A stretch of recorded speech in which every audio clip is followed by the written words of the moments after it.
Hi friends, எங்கள் வீட்டில் பக்கத்து வீட்டு மாங்காய் மரம் ஃபுல்லாக, ஆனால் எங்கள் வீட்டில் தான் இருக்கும். அது பூ விட்டுருக்கு. வாங்க பார்க்கலாம்.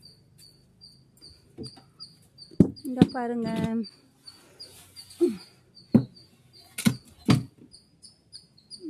எங்கே பூ விட்டுருக்கு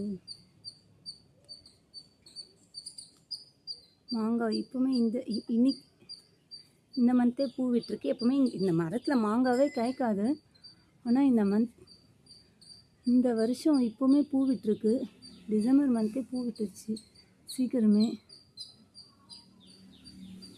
நிறைய விட்டுருக்கு. ஆனால் எங்கள் மாங்காய் காய்ச்சாலுமே எங்களுக்கு யூஸ் ஆகாது. ஏன்னா குரங்கு மொத்தமும் சாப்பிட்டு வேஸ்ட் பண்ணிட்டு தான் போயிடும். ஒன்று கூட விற்காது.